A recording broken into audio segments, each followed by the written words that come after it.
Linguagem e conteúdo. Falamos um pouquinho da voz. A voz é um instrumento mais importante. Pense num apresentador.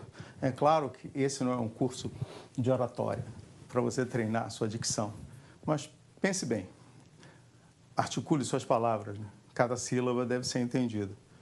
Então, você está ao telefone ou você está pessoalmente falando alguma coisa, né, com a outra parte. Normalmente a gente se preocupa muito, né, quando conversa com a pessoa pela primeira vez.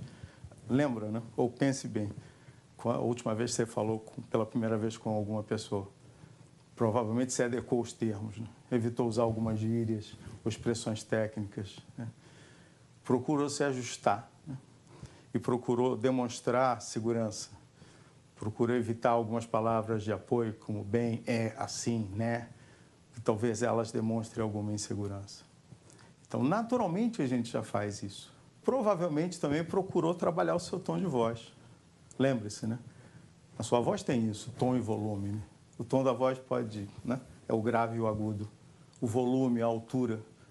Eles também influenciam na percepção das pessoas. As variações, né? Se eu ficar aqui num tom monocórdico até amanhã, vocês vão dormir nos primeiros 5 minutos.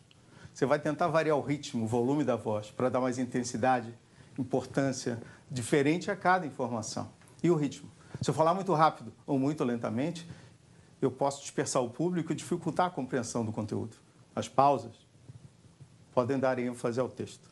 Existem 8 elementos básicos que normalmente entram no seu processo completo, que envolve a linguagem como um todo.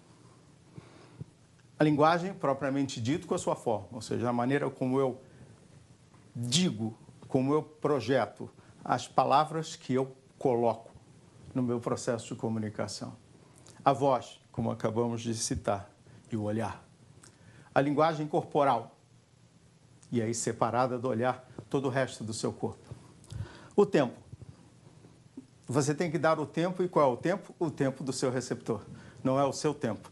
Se a sua preocupação é passar uma mensagem da forma mais adequada, o tempo que você tem que respeitar é o tempo do seu receptor. A escuta ativa. Lembra que a gente conversava ainda agora? Você tem que demonstrar que está prestando atenção. Então, a escuta ativa é isso, né? Eu estou prestando atenção em você.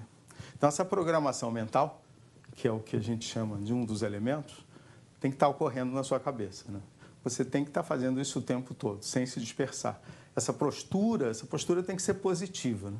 E você tem que botar o seu conteúdo nessa história toda. Ou seja, esse contexto que eu acabei de citar, forma ou linguagem, voz e olhar, linguagem corporal, a cronologia e o tempo que você está dando ao seu receptor para entender a mensagem, a sua escuta ativa, a programação mental, a postura positiva, o seu conteúdo, esses elementos têm que estar juntos no seu processo de planejamento da comunicação.